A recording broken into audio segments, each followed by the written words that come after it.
Hi, my name is Stephanie and welcome back to my channel. Today I will be going over all of the ins and outs of meeting your English language requirement when you're going to study in the UK. So first off, my name is Stephanie, I'm originally from the Netherlands and I recently graduated from my master's here in the UK, and as an international student I had to take a language test. So I'm going to share with you all of the info that I have gathered over the past couple of years, and I'm even going to give you some tips on how to save some money. So first thing, don't let the language requirement scare you away from applying or scare you in general, because it's not as daunting as it seems. Honestly, when I looked at all of these applications that I was going to fill out and all of the language requirements, and there was just so much info on all of the websites from the universities and on the language test pages. There was just an abundance of information, and even I struggled to sort of figure out what I was supposed to do. But please don't let it scare you. The main thing why it shouldn't scare you at all is because you actually have quite a lot of time to fulfill this particular requirement. So if you are an international student and you are applying to the UK for a degree, whether it's a bachelor's or a master's degree, often universities allow you to submit your language scores later. If they offer you a place, they will give you a conditional offer, and one of your conditions on there will be your language requirement. So your test score is not something that you're supposed to have all ready and set to go when you start your application, and you don't even need your final score when you're submitting your application. And in fact, this will save you some money, because if you take, for example, the TOEFL test, TOEFL is going to require you to pay to send your results to every single university. So in the end, if you decide where you want to go, then you only have to submit your TOEFL test score to only one university instead of all the universities that you're applying for. Okay, so tip number 2, figure out which test you can take, because there are plenty of them that are accepted by a bunch of UK universities. The two main ones tend to be IELTS and the other one tends to be TOEFL. However, if you dig onto the websites and you look at the requirements, then you'll find out that there often are other options as well. You can find out about your language requirement generally by going to the course page of the particular course at your university that you want to apply for, and generally they have a little language requirement, and normally it will say something along the lines of band B or band C or band A, and then they tend to have a separate page where you can look up what band A or band B actually means, and often there will also state what tests are accepted and also what scores you will need from those particular tests. And the reason why I'm explaining this to you is because often if you filter on your country or filter on accepted test, you'll find out that they might actually accept your high school mark, which was for me the case. One of the universities that I applied for actually accepted my high school English mark as an English language proficiency form of proof, essentially, which would have saved me a lot of money if I would have decided to attend that particular university. And some schools here in Europe, as well as anywhere else over the world, have a sort of accelerated English program. So some universities actually accept that. In the Netherlands, we call it Cambridge English, and it will give you like the normal like European language scores,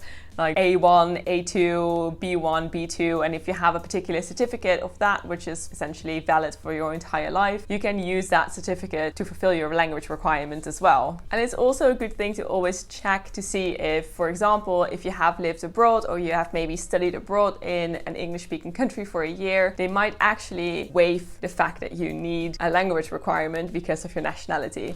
So it's always good to sort of check what situation you are in, what proof you already have before even deciding on the test that you want to take, because in the end it can save you a lot of effort, a lot of stress, and also a lot of money, because these tests generally are not very cheap. And then if you have done all of that and you have to settle on a particular test, it's always a good thing to sort of research all of the available tests that are out there and see which one would be the best fit for you. So for example, there is IELTS or IELTS, I'm still not sure how to pronounce that particular test, but there is IELTS and there is TOEFL. Those are the two common ones, and IELTS tends to be the British version of TOEFL. However, they're both a bit different. For example, in IELTS test, your speaking will actually be with a physical person there, while for TOEFL you'll be talking to a computer. So let's say you're more comfortable speaking to a computer, you might want to take the TOEFL test over the IELTS test. However, TOEFL is going to be in American English, while IELTS is going to be in British English. So there are a couple of things that you can think about to see what you're more comfortable comfortable with and to see where you can potentially have the best score. One of the other pluses about actually waiting until you have received a conditional offer from a university is that you will exactly know what score you will need to achieve to attend that university. And also sometimes if you have proof and you've submitted that and you're not quite sure if it's good enough, they might actually accept it and then you don't have to do any other tests. But if they don't accept it, then you probably should do another test and then you will know what exact score you need. So for example, I applied to Oxford and I needed to get a 110 out of 120 on TOEFL. I decided I really wanted to do TOEFL because I've just spent a year abroad in New York, which is the United States, and therefore I was a bit more comfortable with American English over British English. I was more confident in speaking and listening to American English at that point in time, so I decided to go for TOEFL. And waiting to take the test actually allowed me to have more time to practice, but also it allowed me to know specifically what score I needed. And 110 out of 120 is very high for a university, but I am studying a humanities subject, and generally if you are going to be doing a humanities subject, your language requirements will be a bit higher than if you're doing a hard science. But in the end, my point is, don't get scared by looking at the language requirements. Don't get lost in the translation of all of the different language tests that are out there, and really do your due diligence on figuring out which test is actually the best one for you, and also try to figure out if you actually need to take a test. Because I've also heard from friends that they decided to take a test and then later on they found out they actually didn't need a test at all to apply, because for example their high school mark would have been good enough to submit as evidence. And it can save you a lot of money and a lot of time to just do some digging on the university's website, and it will save you even more time when you just apply, await your offers, see what comes back, and that will save you a lot of money, a lot of time, and also a lot of stress that you don't quite need. And lastly, honestly, if you don't meet your language requirements, often your university will provide some course over summer which you can follow, and you have to achieve like a certain mark on it, which generally not a very high mark, generally like a passing mark. And if you achieve that mark, you have fulfilled your language requirement as well. So really, if it's unclear, reach out to your university, ask them questions about what exactly is accepted and what is not, because it can save you so much time, so much effort, and so much stress. Final thing, I know I keep on saying last thing, but absolute final thing. Also, if you need a visa to study in the UK, check the requirements of your visa, because often you also need a language test for your visa, and it would be nice if you can kill two birds with one stone, and that you can use the same test for your visa as you can use for your university applications. So yeah, I hope this video helped you out. I'm going to make a second video which I will be uploading next week. If it's up there, I'll just pop it in the cards and I'll pop it in the end screen,